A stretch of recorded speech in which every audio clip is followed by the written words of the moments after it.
تو ایک جانب تو یہ صورتحال ہے. اب شاہ محمود قریشی اور یاسمین راشد سمیت دیگر ملزمان کے جیل میں اوپن کورٹ ٹرائل کی ان کو اجازت دے دی گئی ہے.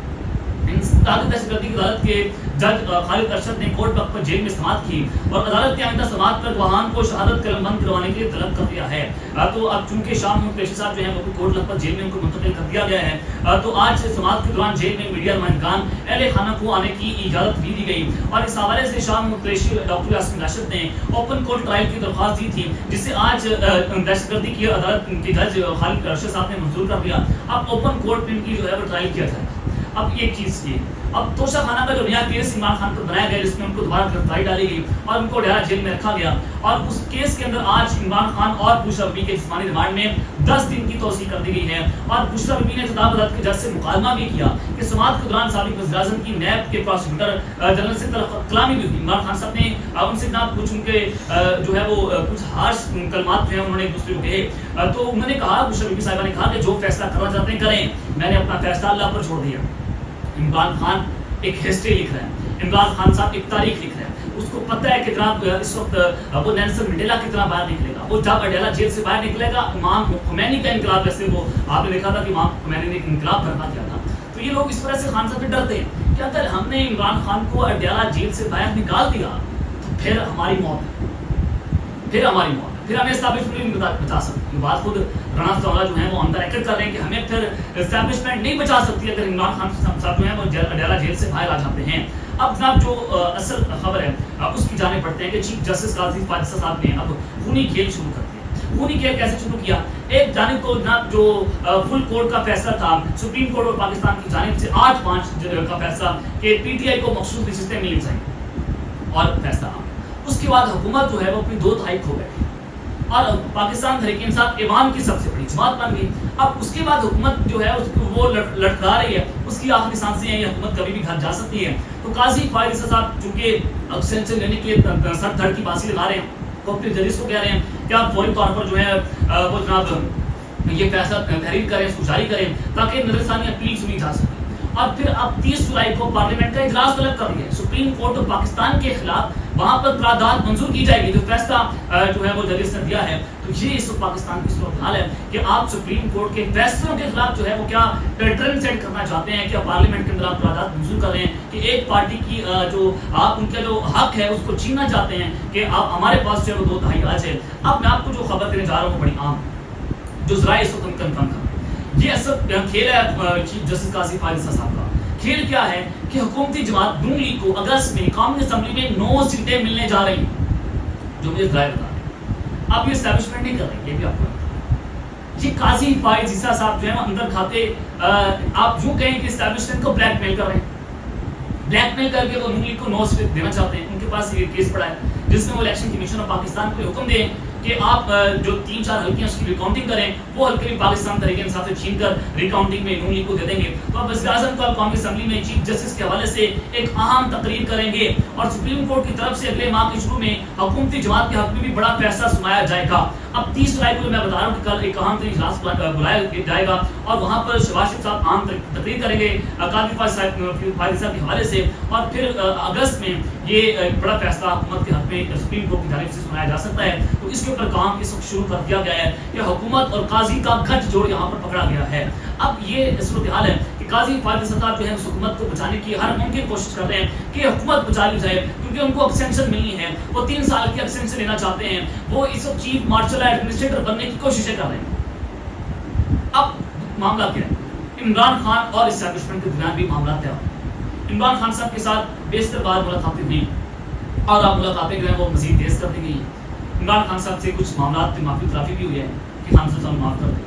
اب معاملہ یہ ہے آرمی چیف صاحب فوج سے ہائی الرٹ جاری ہوا, یہ آرمی چیف صاحب کو مخاطب کیا گیا اور جی ایچ کیو نے عمران خان کی فتح کا اعلان کر دیا. فتح کا اعلان کیسے ہوا؟ جناب سہیل بھائی صاحب جو جی ایچ کیو کے غیر سرکاری ترجمان ہیں, انہوں نے آج ایک کالم پڑھا.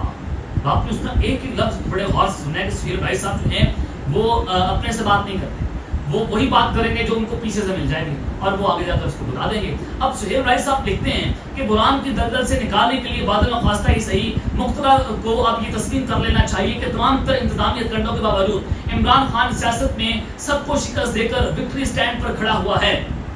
عمران خان کی جو فتح ہے اسٹیبلشمنٹ کو قبول کرنی چاہیے. سہیل رائس صاحب کہہ رہے ہیں اس میٹھی کی اصل حقیقت کو جتنی جلدی مان لیا جائے ملک کے لیے اتنا ہی بہتر ہوگا, ورنہ ملک کی صورتحال بہت ابتر ہوتی چلی جائے. اور جناب انہوں نے مزید کہا سہیل بھائی صاحب نے کہ پاپولر عمران کو حکمران عمران ہی ہرا سکتا ہے. عمران خان کو ہرانے کا ایک ہی طریقہ ہے کہ ان کو حکومت دے دی جائے.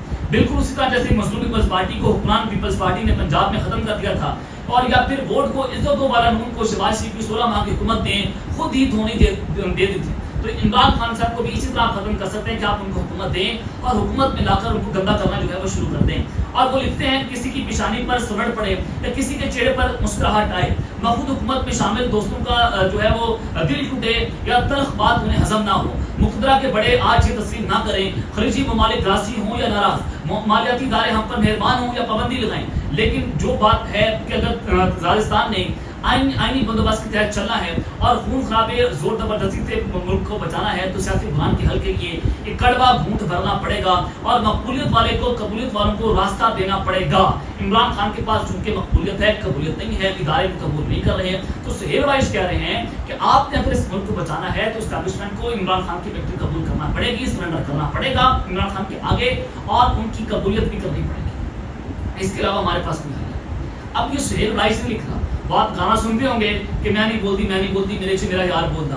اب سہیل رائس جو ہیں وہ خود نہیں بول رہے, ان کے اندر ان کا یار بول رہے ہیں, ان کے اندر وہ لوگ بول رہے ہیں جو اس ملک کے طاقتور ہیں, جو اس ملک کی سیاست کے مالک ہیں.